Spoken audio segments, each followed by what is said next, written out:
Hello छोड़ो, हरे कृष्णा बोलो। ए देवरानी और ये जेठानी, हमारी वीडियो आपको पसंद आए तो लाइक सब्सक्राइब एंड शेयर। मतलब नींबू देख के तो ऐसे ही मुंह में पानी आ जाता है। और ऐसा रेसिपी हो और ऐसा डिश हो खाने वाला, तो वो तो कहने की बात ही नहीं है। तो चलिए आज हम बनाते हैं स्वीट कॉर्न की भेल, जो कि बहुत टेस्टी और लाजवाब होती है। थोड़ी सी डिफरेंट है रेसिपी, पर टेस्ट में बहुत अलग है और बहुत लाजवाब है। तो सबसे पहले हम स्वीट कॉर्न या मकई, हमारे यहाँ तो मकई ही बोलते हैं, तो मकई ही बोलेंगे। तो मकई को मैंने छुड़ा लिया है और गर्म पानी में इसको रख दिया बॉईल होने के लिए।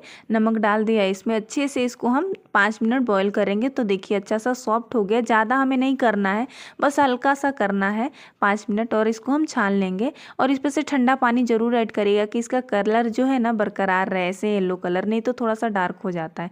और थोड़ा सा ठंडा हो जाए ना तो इसमें हम कुछ मसाले ऐड करेंगे। तो यहाँ पर नमक डाला है मैंने स्वाद अनुसार, कम ही डालिएगा क्योंकि उबालते टाइम हम डालेंगे, इसमें नमक डाले थे। और यहीं पे थोड़ा सा मिर्चा पाउडर डालेंगे और कॉर्नफ्लावर डाल देंगे। कॉर्नफ्लावर ना हो तो आप यहाँ पे मैदा का भी इस्तेमाल कर सकते हैं। और अच्छे से हम इसे कोट करना है।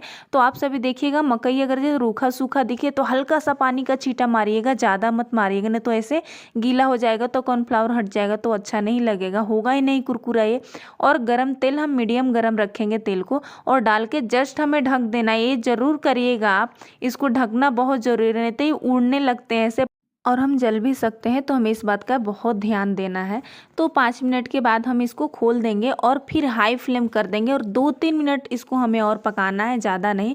और बहुत अच्छा ये कुरकुरा बन के रेडी होता है कि आप इसको ऐसे ही खा सकते हैं। देखिए कितना अच्छा, एकदम क्रंची, बहुत अच्छा सा पक गया है। और इसको हम निकाल देंगे। तो इसको निकाल देंगे कि इसमें का जो एक्स्ट्रा तेल है ना कि वो निकल जाए। तो देखिए बहुत अच्छा सा, इसको आप जस्ट बनाइए और खा लीजिए। छोड़ेंगे तो सॉफ्ट हो जाते, वो अच्छे नहीं लगेंगे। तो दोबारा भी मैंने डाल दिया है, फिर वही प्रोसेस कर दिया है, ढक दिया है। तो आप सभी को आज का हमारा ये रेसिपी अच्छा लगा हो तो लाइक से सब्सक्राइब जरूर करिएगा। और ऐसे तो इसमें कुछ और डालने का ज़रूरत नहीं है, ऐसे ही बहुत टेस्टी लगता है और इतना ही कुरकुरा बनता है ना कि आप सभी एक बार ज़रूर बनाइएगा ऐसे।